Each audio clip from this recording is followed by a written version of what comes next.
Seja muito bem-vindos ao Mesa de Debates. Aqui quem está falando é o Guilherme e vamos dar o pontapé inicial aqui desta semana, fazendo aqui, né, os debates, conversando, polemizando, discutindo sobre as diferentes coisas que, quem é de esquerda, quem luta aí por direitos precisa debater e conversar. E uma dessas coisas, obviamente, é o que ocorreu em junho de 2013.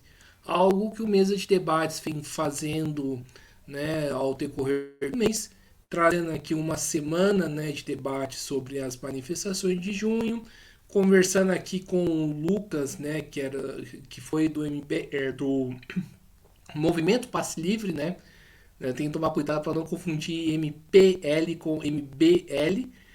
E, agora vamos conversar aqui com o Igor Mendes, ele que escreveu o livro Junho Febril, E a gente vai conversar um pouco aí sobre o livro e também sobre como que ele vê junho de 2013. Então, Igor, tudo bem? Antes da gente começar, por favor, fale um pouquinho aí de você. Tudo ótimo, queria agradecer o convite. É muito bom conversar com os amigos aqui do Mesa de Debate, compartilhar esse desejo de, através do exercício do pensamento crítico, chegar à ação coletiva, não que é o que nós precisamos para superar esse estado de coisas em que vivemos. Então, sou Igor Mendes, sou ativista aqui do Rio de Janeiro, sou um dos 23 processados é, aqui no Rio, no contexto da Copa do Mundo. Nós fomos acusados pelo Ministério Público, pelo Judiciário de organizarmos atos violentos durante a Copa do Mundo, o que é muito curioso, porque os únicos atos violentos que nós tivemos notícia nesse período foram os atos policiais, mas sobre isso não há nenhuma investigação, muito menos condenação em curso. Em função, então, dessa acusação espúria, eu e mais 22 militantes, ativistas aqui dos movimentos populares, de diversos movimentos populares, fomos processados, tivemos várias ordens de prisão decretadas contra nós.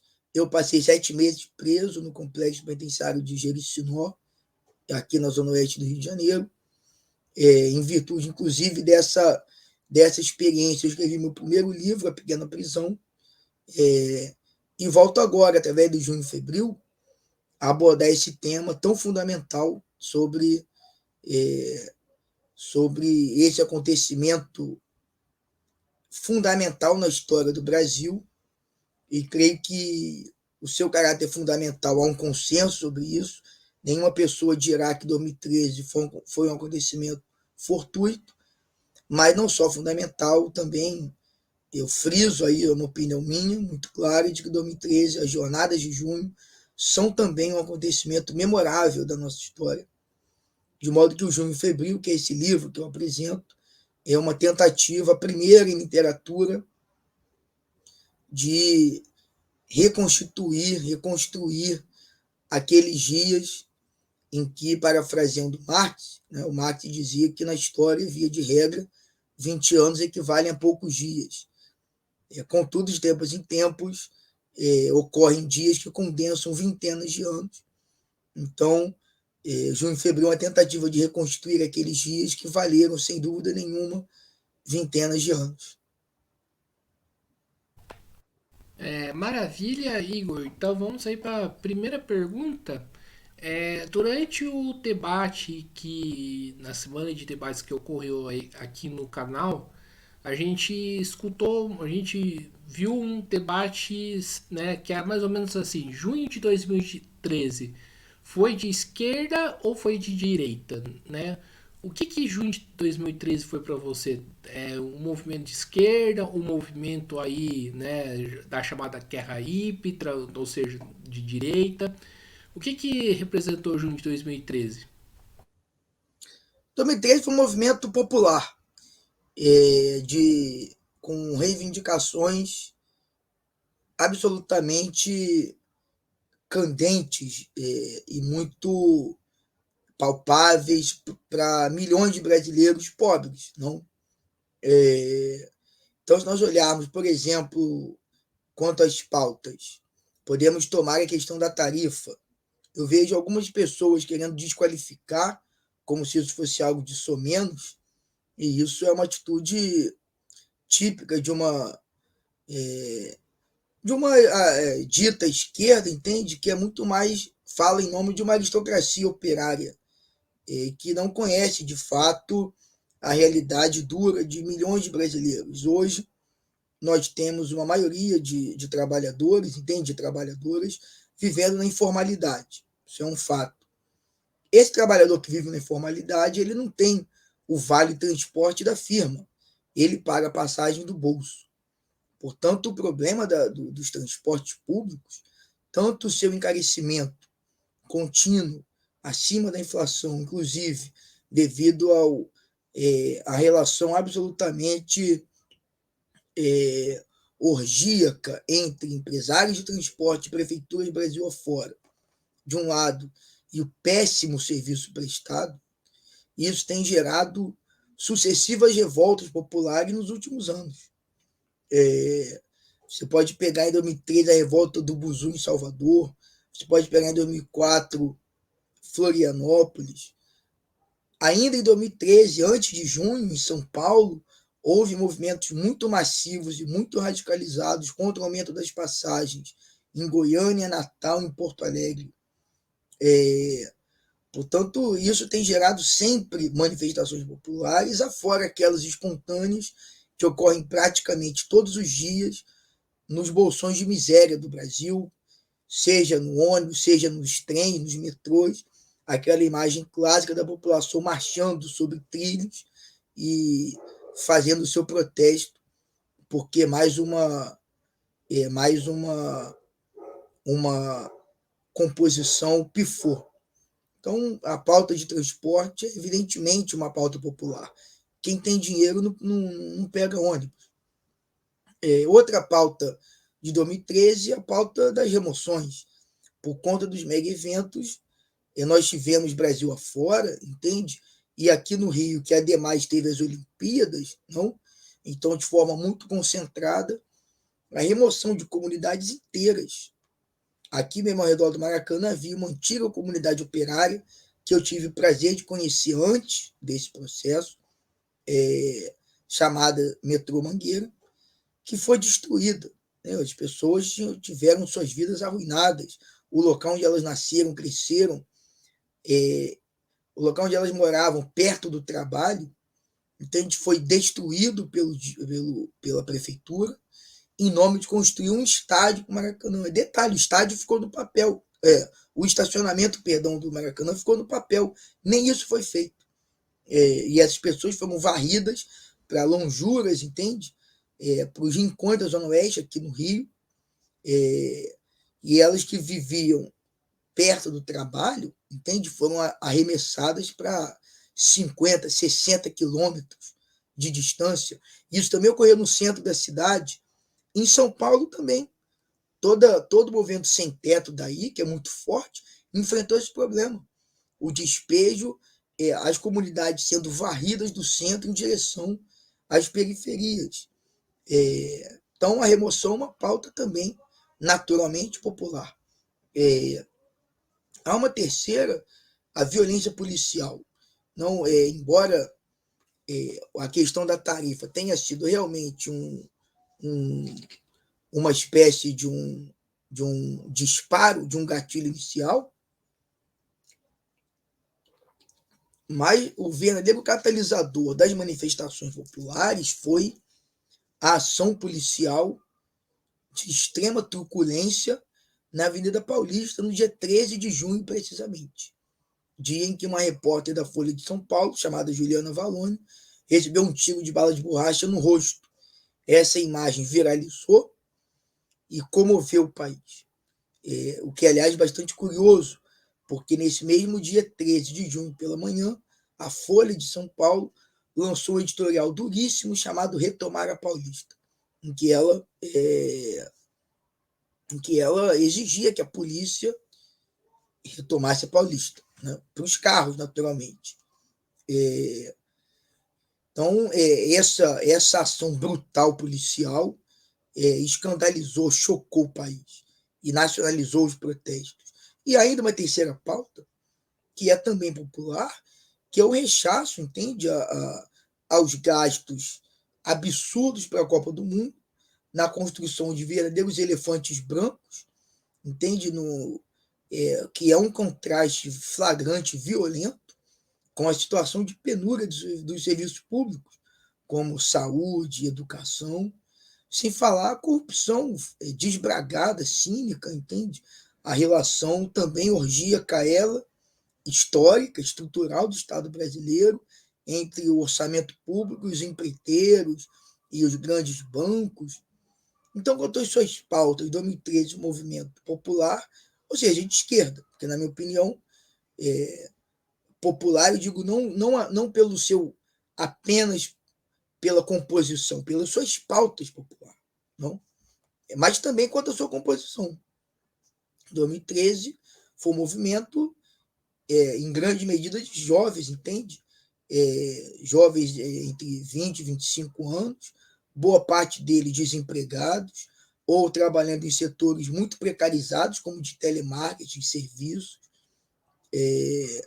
jovens de periferia, que foram aqueles que incendiaram a Assembleia Legislativa do Rio no dia 17 de junho. Basta ver as imagens, o que aquilo, você rapidamente constata que juventude é aquela. Parte de setores médios, o que também é natural. Entende? Eu me lembro da fala do Arnaldo Jabor no Jornal da Globo, falando o seguinte: essa juventude de classe média não vale 20 centavos.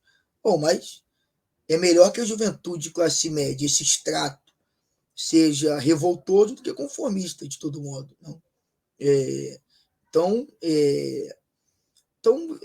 principalmente, veja, as manifestações, você pega, por exemplo, as manifestações golpistas que ocorreram entre 2019 e 2023, 8 de janeiro, essas confraternizações não enfrentavam as tropas de choque, como junho de 2013 enfrentou as tropas de choque. Essas manifestações golpistas, entende? Se confraternizavam com as tropas de choque. Há um abismo enorme aqui. E se alguém me pergunta onde estava aí sim, essas camadas médias para cima, ou os ricos, essas camadas abastadas, onde elas estavam em 2013, 2014, eu respondo. Elas estavam dentro dos estádios, pagando R$ 1.000 o ingresso para aplaudir a Copa. Então, meu amigo Guilherme, 2013 é um movimento de esquerda popular e o mais o único movimento popular, aliás, da nossa história recente. Ele é inédito, claro, pela sua magnitude, Brasil inteiro, milhões de pessoas, todas as capitais, mas ele também é inédito, isso reforça o seu caráter popular, ele também é inédito, porque foi o primeiro movimento da nossa história recente, movimento de massas urbano, que não se integrou à política oficial. Se você toma, por exemplo, o Fora Collor de um lado, e no outro espectro, os atos pró-impeachment 2015, ambos geraram figuras, entende, as suas supostas ou verdadeiras lideranças, que entraram para o parlamento, fundaram movimentos que se filiaram a partidos políticos e lançaram candidatos. 2013 não tem nada disso. As supostas lideranças de 2013, o que elas ganharam foi ficha criminal. Então, 2013 é, sem dúvida, entende, um movimento popular, de esquerda, popular de esquerda. Perfeito, Igor. Peço para que mantenha o microfone desligado. Isso. E continuando aqui, né? Você falou que você que é do Rio, e no Rio teve aí a perseguição, a prisão política aí dos manifestantes, da qual você falou que estava incluído, e também, né, processo. Como que se deu tudo isso, ô Igor, né, que acabou levando você preso? Bom, primeiro há uma mudança de padrões. Não, no começo das manifestações, a, até pelo seu ineditismo, eu creio que os governantes atuaram um tanto às cegas. E a primeira abordagem foi com base numa tríade, que não é a tríade hegeliana, é a tríade, salvo engano, da Tati Quebra-Barraco, que era tiro, porrada e bomba. Deu a primeira era essa tríade, não só da PM e dos governos, da imprensa também. Eu falei aqui do editorial da Folha de São Paulo, que falava retomar a Paulista. E dizia assim, a PM deve cumprir seu papel. Ora, está dizendo o seguinte, tem que descer o sarrafo, meu amigo. Não? O próprio Arnaldo Jabor, também já citado, no Jornal da Globo, dizendo que esses revoltosos de classe média não valem nem 20 centavos. Então a abordagem era de condenação de modo uníssono. Não? A partir do dia 20 de junho, quando os protestos ganham um caráter muito grande, muito massivo, há uma abordagem da parte da polícia não altera nada, segue sendo repressão, basicamente. Aqui no Rio teve 1 milhão de pessoas no dia 20 e foi repressão em resposta. Os caras lançaram o Caveirão, que é o blindado da Polícia Militar, lançaram o Caveirão contra a manifestação. Lembrar que o Sérgio Cabral foi o político mais afetado por junho de 2013. A carreira política dele acabou. Então aqui não teve diálogo. Foi enfrentamento do princípio ao fim. A imprensa, não, sobretudo a Rede Globo, buscou pautar as manifestações. Não construir uma identidade para as manifestações que não é intrínseca, mas extrínseca a ela. Por exemplo, eu lembro da Globo falar de PEC 37 para cá, PEC 37 para lá, que é uma PEC que supostamente restringia o poder de investigação do Ministério Público. Nas ruas, a pessoa não tinha a menor ideia que era PEC 37. Isso foi uma imagem que a Globo colou em cima. E é curioso que, passados os anos, entende? As pessoas tomam essa colagem da Globo e de outros setores da imprensa como se a verdade fosse, como se fosse o fato primário. E não era. Não? Então, aí, claro, com o desdobramento das manifestações, e aqui no Rio elas continuaram até a Copa, a bem dizer, houve o caso da morte acidental do Santiago Andrade, cinegrafista da Band, num contexto de brutal violência policial contra os protestos. Então, assim, a imprensa ficou no morde-a-sopra. Né? E passada a reação inicial da polícia do tiro, porrada e bomba, aí entram os órgãos de não só de investigação, mas mesmo de contra-informação, a ABIN, o Serviço de Inteligência da Polícia Federal, o Exército, polícias militares. Hoje mesmo eu estava lendo uma matéria da Folha de São Paulo, dizendo que o governo Lula renovou, entende? Parece, eu não li com muito detalhe, parece que parte dos relatórios de inteligência de 2013 iam expirar o seu prazo e eles se tornariam públicos. Foi renovado o sigilo sobre isso. Então, com o passar do tempo, aquilo que era uma ação violenta, genérica, foi se tornando uma tentativa de escolher algumas pessoas, entende, para servir como exemplo para os demais. E foi esse o contexto da nossa prisão. Né? A nossa prisão foi decretada e executada na antivéspera para a véspera da final da Copa do Mundo, porque havia uma ameaça séria do ponto de vista deles, entende? Do que uma manifestação com milhares de pessoas poderia causar para a imagem do Brasil lá fora. Imagina, na final da Copa do Mundo. E essa manifestação ocorreu, mesmo com dezenas de prisões, algo como 10 mil pessoas marcharam nas ruas do Rio, chegaram aos arredores do Maracanã. Não tanto, né, porque houve um cerco policial brutal, a tática do envelopamento, mas mesmo o ponto de concentração era relativamente perto já. Então, a nossa prisão foi uma tentativa, de deter um movimento que concretamente ameaçava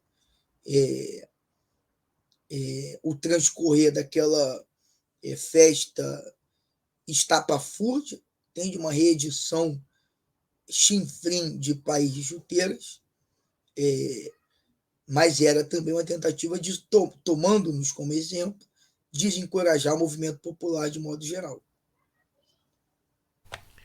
E como que está a sua situação e a situação, né, de outras pessoas que foram presas? Neste momento, eu sou uma pessoa condenada a 7 anos e meio de prisão em primeiro grau, ou seja, essa sentença saiu em 2018, já lá se vão quase 5 anos, ela sai em agosto, mais ou menos, já lá se vão mais, quase 5 anos de condenação em primeiro grau. E aguardamos o julgamento da apelação, que é o tribunal, a segunda instância. Esse é um processo moroso também, porque cheio de ilegalidades, eivado de ilegalidades. Nós tivemos um passeio pelo Código Penal e Código de Processo Penal da parte do Ministério Público, entende? Da polícia, ou seja, uma série de prerrogativas e dispositivos legais foram violados de forma cínica, grosseira mesmo. Houve policiais infiltrados que depuseram como testemunha sem autorização judicial para isso, instigaram pessoas a produzir provas contra si, grampo de advogados, uma série de ilegalidades absolutamente absurdas. Isso, isso cobrou um preço, porque nós, advogados, reiteradamente tem conseguido habeas corpus, se não no Rio, onde é mais difícil, mas nos tribunais superiores, STJ e STF, temos conseguido sucessivas liminares, de modo que o processo está numa espécie de limbo jurídico agora, aguardando o julgamento em segunda instância. É, há um, uma segunda batalha jurídica, que é o julgamento do Caio e do Fábio. Caio e Fábio, que de forma esdrúxula, entende, foram acusados de pertencer à nossa, entre aspas, quadrilha, a quadrilha que organizava os atos da Copa. Ora, durante a Copa, Caio e Fábio estavam presos. Eu conheci Caio e Fábio na prisão. Então, essa associação deles com os atos da Copa é realmente absurda. Tanto que eles foram absolvidos. Eu estou condenado em meu grau e eles foram absolvidos. Salvo engano. Salvo engano. O MP pediu a absolvição com certeza. Não me lembro se o juiz absolveu. Acho que eles foram absolvidos, sim. Entretanto, eles também respondem pelo. Aí é um absurdo também. A tese é que eles assassinaram o jornalista da Band, Santiago Andrade. Ou seja, que eles jogaram um rojão visando matar aquela pessoa. É um absurdo. Se você pegar um rojão, botar no chão e acender, se você fizer isso 10 vezes, ele vai 10 vezes em direções diferentes. Ali há tudo, mas não há de maneira alguma homicídio doloso. Isso é um absurdo. Absurdo. Tanto que a própria defesa deles conseguiu desqualificar a tese de homicídio, mas depois, nessas idas e vindas do judiciário, voltou-se ao ponto original e o júri deles está marcado para o fim do ano. Essa também é uma batalha muito importante e o nosso lema é: ninguém fica para trás, não podemos aceitar que se impute a Caio e Fábio uma acusação absurda, inaceitável, entendendo toda a dor da família. Não, agora, é para isso que se espera que haja justiça. Ou seja, que haja uma avaliação técnica das coisas, isenta. Então, meu caro Guilherme, essa é a situação jurídica aí dos nossos processos. É realmente bastante complicado, né? E o Igor, entrando mais um pouco no seu livro, né?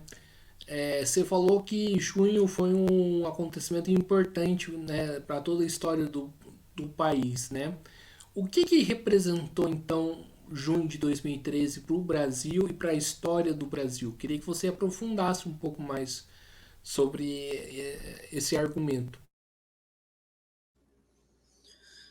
2013 é um divisor de águas. Eu penso que 2013 encerra um ciclo aberto com a nova República, em 88, que começou a ser tecido com a anistia e com a transição lenta, gradual e segura para os militares. E essa transição iniciada no fim dos 70, entende? Ratificada em 88, que é aquela velha história brasileira. Fazer a revolução antes que o povo a faça. Mas não é revolução nenhuma. É apenas um rearranjo das classes dominantes. Falar isso, olhar, parece uma coisa super radical. Queria lembrar que o próprio PT, que é um partido social-democrata, na melhor das hipóteses, era nos anos 80, o próprio PT social-democrata do fim dos anos 80 não assinou a Constituinte. Isso é um fato. O Lula era o deputado constituinte, não assina a Constituição. Ele diz que ela não garantia os interesses dos trabalhadores. Ora, se um partido social-democrata como o PT dizia isso à época, não entendi. Acho que há pouco o que debater.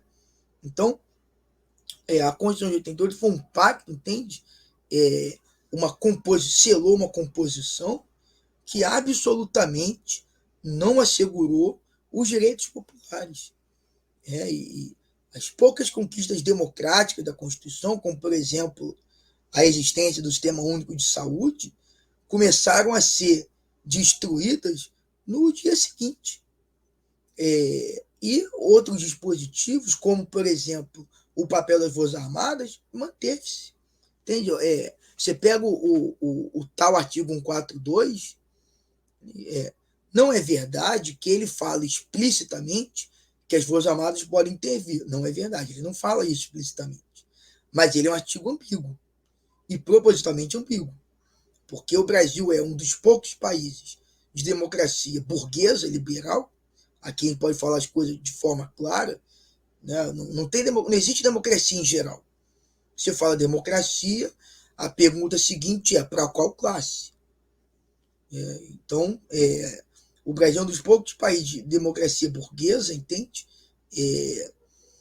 Que diz que assegura às suas forças armadas um papel de garantia da ordem interna, que é o artigo 142, que depois de descrever as Forças Armadas como instituição nacional, baseada na hierarquia, na disciplina, e que tem por função garantir os poderes constituídos, e a pedido de um deles, a lei e ordem, ou seja, papel de defesa interna. Isso é um eco ainda da tese do inimigo interno. Isso está na Constituição de 88. Os últimos 30 anos foram de uma verdadeira banalização, por exemplo, das operações de garantia da lei e da ordem, durante a Copa, inclusive, várias vezes, utilizaram esse expediente. A gente se lembra que em 2010, a ocupação espetaculosa do complexo do Alemão, aqui no Rio de Janeiro, pela Marinha. Meu amigo, o que a Marinha estava fazendo numa favela carioca? Entende? Vai combater a pesca ilegal no Nordeste. Isso eles não querem. Então, 2013, entende? Deu voz foi um grande sentimento de indignação contra uma democracia que não foi entregue. Se você olha quanto à composição social, a maior parte dos que estavam nas ruas em junho, se pegar jovens de 18 a 25, vamos lá, 18 a 30 anos, a maior parte desses jovens aí cresceram já no período da redemocratização, dita redemocratização, e aprenderam no livro de história que o Brasil é um país democrático, que respeitava os direitos humanos, que o parlamento era a casa do povo. 2013 foi um pouco assim, essa massa falando, não, tudo bem, então vamos testar, vamos chacoalhar esse troço aqui, ver se ele passa a prova. E ele foi recusado na prova. Entende? Então, 2013 destapa um forte sentimento, para usar uma expressão do professor Vladimir Safatli, um forte sentimento de desidentificação entre a massa e o sistema político. Só que isso não é uma ilusão. Isso tem uma base profunda de classe mesmo. O poder político no Brasil, ele pertence a quem?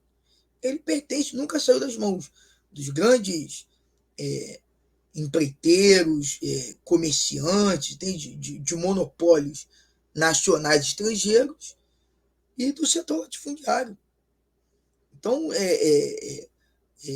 você pega a violência policial, os 50 mil homicídios anuais no Brasil por ano, os quase 1 milhão de encarcerados. A população carcerária dobrou no Brasil entre 2006 e 2015, durante os governos ditos progressistas, devido à nova lei de drogas. Então, 2013 marca o fim dessa calmaria sempre relativa, ela nunca é absoluta, tanto porque os oprimidos nunca deixaram de lutar, quanto porque as classes dominantes nunca deixaram de reprimir, mas 2013 marca o fim de uma evolução mais ou menos pacífica que ocorreu na vida política brasileira entre o fim dos 70 e 2013. 2013 marca não o fim, como alguns querem discutir já aí 2013 no passado. Não. 2013 é o ponto de partida de uma nova configuração política no Brasil. Maravilha, você falou aí, né, do governo, né, petista, né, e principalmente aí da lei da garantia da ordem, né, a GLO. E eu gostaria que você falasse um pouco aí dessa lei antiterror, né, que foi votada, né, na Copa do Mundo de 2014. Não, bem colocado. A própria lei de terrorismo entende que, na verdade, só uma correção, Guilherme, ela é 2016, é Olimpíadas. Eu sei bem disso porque há uma outra lei, há duas leis importantes aí.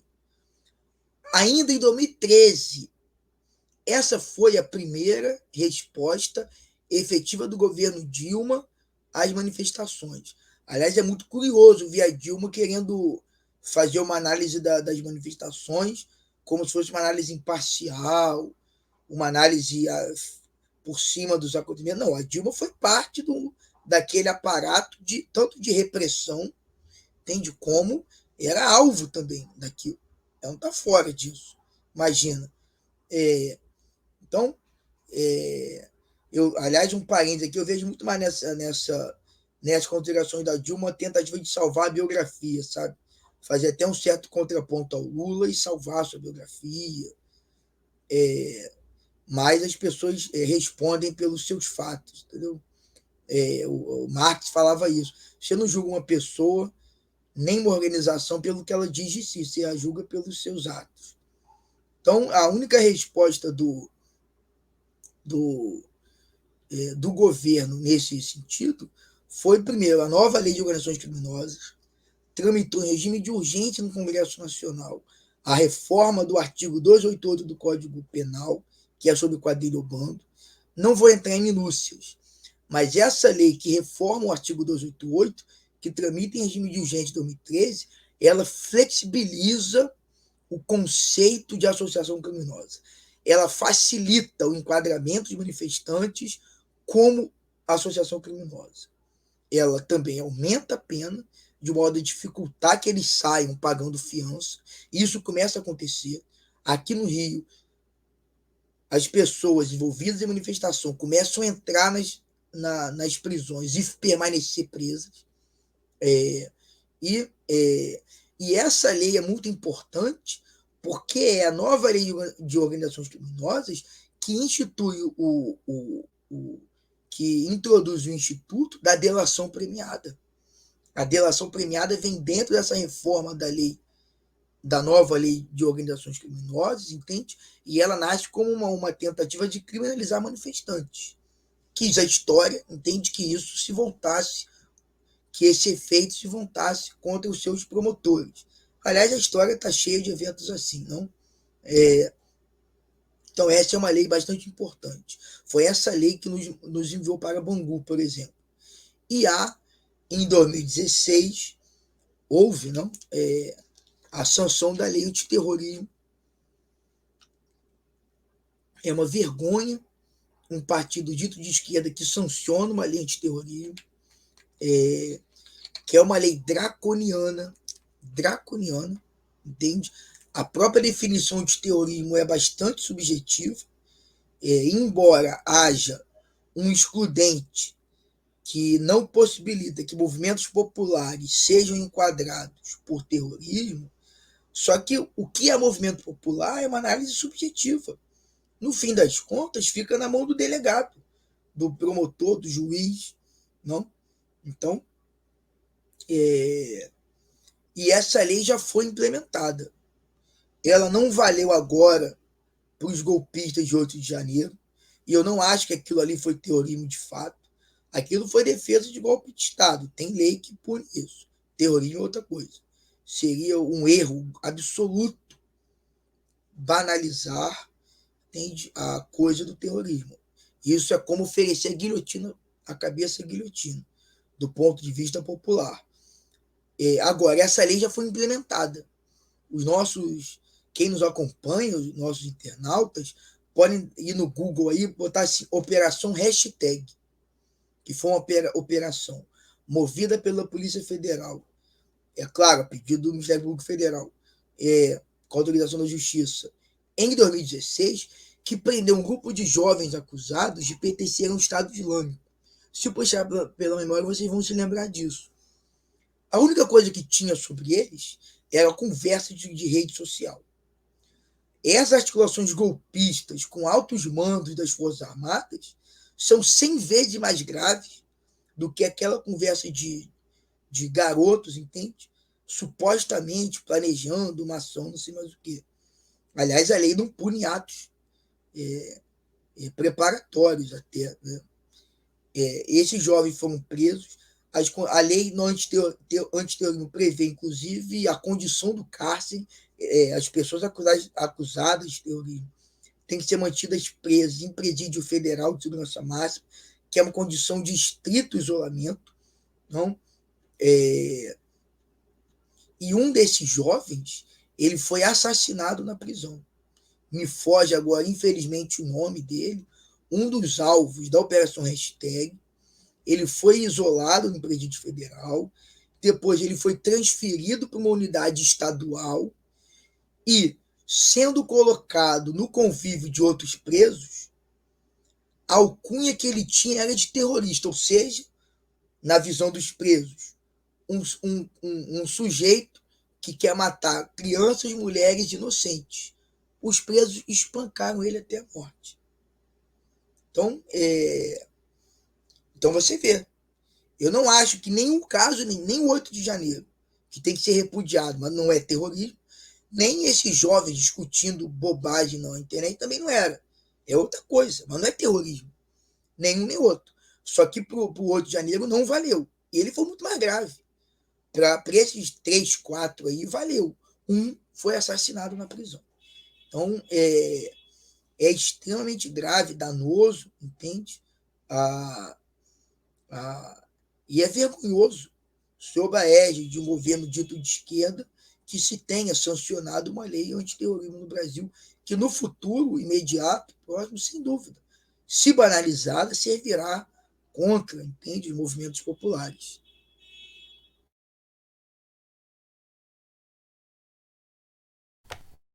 Não, sim, sim, e eu penso, né, eu tenho minhas ressalvas também, né, iguais às suas, né. E o Igor, continuando aqui a nossa entrevista, né, você falou aí dos governos petistas, depois, né, do golpe, depois aí da eleição do Bolsonaro, novamente um governo do PT, né? Mas ao que me parece, né, e muita gente não vai gostar, né, do que eu vou falar, o PT está longe de aprender aí com os seus erros, né? Repetindo aí os mesmos erros que levou aí ao crescimento da extrema direita. Como que você vê isso, né, o Igor, né? Essa promessa de que a vida vai melhorar, mas a gente sabe que o buraco é um pouco mais embaixo. Eu concordo com você, Guilherme. Para ser sincero, eu nem acho que há um grande entusiasmo em torno do Lula, não. Eu acho até que há um setor da burguesia liberal mais lulista hoje do que o movimento popular. Porque as pessoas não são estúpidas, as pessoas têm memória. Dizem que não, mas têm. Ah, o indivíduo pode esquecer. As coletividades humanas não esquecem, elas têm uma memória. É, então, eu acho, inclusive, eu concordo com você, no espírito, eu vou até além. Nem acho que o PT erra, não. É intencional. O PT tem pacto de sangue com a ordem. Não, sabe? E mesmo esse jogo, sabe, que é muito é, inteligente, ainda que para fins perversos, de assim, as duas alas do governo, sabe? Você deixa alguém lá que é mais à esquerda, se você for raspar esse mais à esquerda, no máximo um social-democrata. Né? Mas vá lá, tem um mais à esquerda lá, para fazer um contraponto, para você sempre manter a ilusão de que o governo está em disputa. Agora, nas questões de capitais, entende? A única disputa que tem é entre os próprios setores da classe dominante. Se aumenta os juros, baixa os juros, isso é relevante para os trabalhadores, sem dúvida nenhuma. Agora, é, é uma questão ainda mais relevante, entende? Numa disputa interburguesa. O que o povo espera, entende? É extensão de direitos, não só via consumo. Que o PT e o Lula, eles usam muito esse tal lulismo, a inclusão via consumo. Mas a inclusão via consumo é uma ilusão. Mesmo porque, olha, você pega o primeiro governo, os governos Lula, entende? Qual direito foi assegurado aos trabalhadores via emenda constitucional? Nenhum. Os caras só fazem PEC para revisar direito, para fazer contra-reforma da Previdência trabalhista, é, é, e por aí vai. A tal nova classe média petista derreteu em 6 meses o governo Temer. Então, você vê agora o que é apresentado como uma medida de cunho popular, que é o barateamento do carro zero. Quem vai estar ganhando com isso mesmo, meu amigo? São as montadoras norte-americanas, que vão vender carro para o Brasil, no fim das contas, de um jeito ou de outro, subsidiado pelo governo, com crédito subsidiado ou isenção fiscal, o que nada mais é do que transferência de renda na veia para montadoras norte-americanas. E isso é apresentado como o suprassumo do projeto popular. No campo, toda a ação do governo, tirando um outro aceno cosmético para o MST, para coisas assim, entende? E aí, mesmo esses cosméticos, claro, para os amigos só. Agora, compara o orçamento destinado para a dita agricultura familiar com o orçamento do agronegócio, é coisa de, sabe, é coisa de 100 vezes mais para um em relação ao outro. Então, eu penso que há uma certa, nesse momento, há uma certa calmaria, porque a ameaça a Bolsonaro fez com que muitas pessoas que já tinham rompido as ilusões com o PT voltassem a orbitar o Lula. Só que a dialética da história é de tal modo que a iminente inelegibilidade do Bolsonaro, na verdade, vai fazer com que esse salvo-conduto. Então a pessoa está um pouco assim, tapando o nariz, aceitando a aliança com Arthur Lira, Renan Calheiros, o Diabo 4, estão tapando o nariz, a Alckmin tapando o nariz por causa do Bolsonaro. Uma vez que a inelegibilidade dele seja decretada, entende? Isso acelera o fim desse salvo-conduto. E eu penso que nós caminhamos nos próximos anos, sem dúvida, para uma elevação da luta social. Então, acho que o PT não reconhece erro, porque eles não acham que erraram, não.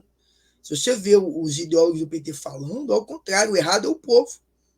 E para eles, o povo que é errado, ingrato, que não reconhece o que eles fizeram e por aí vai. Agora, amigo, quem se propõe a gerir o capitalismo é vidraça, mano. E é uma vidraça que merece ser quebrada. Então, tocando aqui, já vou atender o minuto. Estamos aqui, né, com o Igor Mendes. O Igor né, teve aí um probleminha aí, né, de interfone e, né, aguardamos ele retornar, né, para terminar aqui a nossa entrevista. E pronto, Voltei, aqui rapidinho. o Vitor. Perdão aí. Foi Não, inesperado. não, tudo bem. Ô, Vitor, e o que junho deixa de lição aí para a classe trabalhadora que, né, certamente vai protagonizar aí várias lutas contra, né, a crise econômica, a crise política que o Brasil e o mundo está passando? Uma grande lição, meu amigo, de 2013 para as classes trabalhadoras é que se mobilizem e lutem, que não esperem, entende, burocracia sindical, que não, o Marighella dizia, não, ninguém precisa de licença para fazer revolução, não só a revolução, ninguém precisa de licença para lutar. 2013, por exemplo, isso é muito interessante, 2013 viu um auge das greves no Brasil. Eu estava numa mesa outro dia, alguém falou 2.300 greves em 2013 no Brasil. Então, em 2013, o que aconteceu?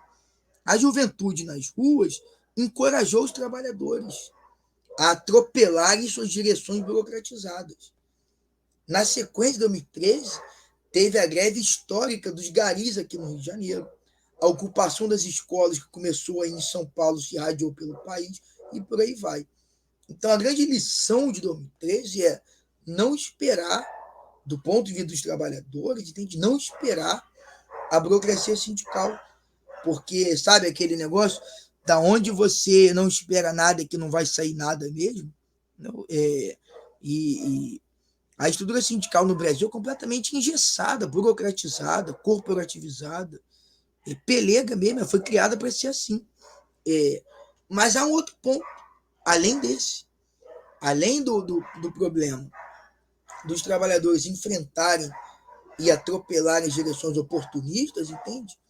2013 também destapou, alguns chamam isso de novos movimentos sociais, eu não acho que são novos, eu acho que o que é novo é o fenômeno, ou seja, uma grande camada de proletários e semi-proletários que habitam as franjas das grandes cidades, que são os informais, os desempregados, os camelôs, os que entregam comida em aplicativo, entende?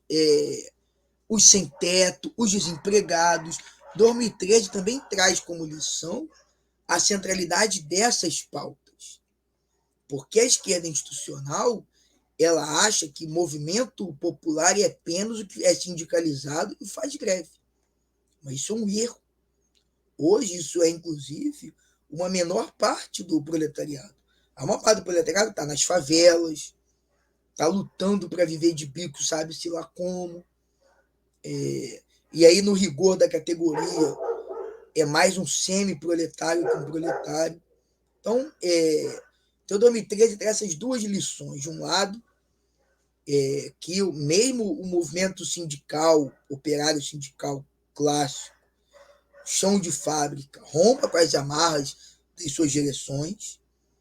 De outro lado, a emergência também de novos setores, de novas formas de luta, que não tem nem um sindicato sequer ainda para chamar de si. Então é isso aí, pessoal. Estamos encerrando aqui mais uma entrevista do Mesa de Debates. Quero aqui agradecer a participação do Igor. Gostei aí bastante do nosso papo e passo a bola aqui novamente para ele fazer as suas considerações finais.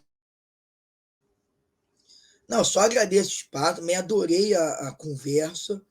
É, só de novo sobre meu livro Junho Febril, eu estou aqui falando sobre política, sou eu, Igor.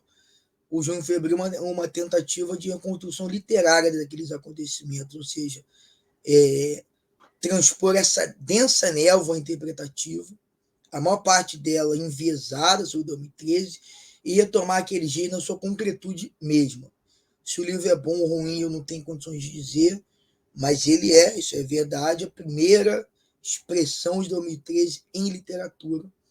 Então fica, talvez só por isso, ele já mereça a atenção dos queridos internautas aí. Eu agradeço enormemente o espaço, também fiquei muito feliz, creio que nós temos muita convergência de ideias e fico à disposição para as próximas aí. Muito obrigado. Maravilha, então, mais uma vez aqui agradecendo ao Igor, agradecendo também a você que estiver nos acompanhando. Peço aí que se inscreva no canal Podcast Mesa de Debates de Tudo Um Pouco, acompanhe o nosso trabalho, curta nossos vídeos, compartilhe aí nas redes sociais, também comente, também siga a gente no TikTok, Instagram, Facebook. Quem puder colabore aqui com o nosso Pix 385 007 02800 e também no nosso Padrim www.padrim.com.br/podcast Mesa de Debates. Então é isso aí, meus amigos. Começou mais uma semana e os debates aqui estão com tudo. Forte abraço e fui!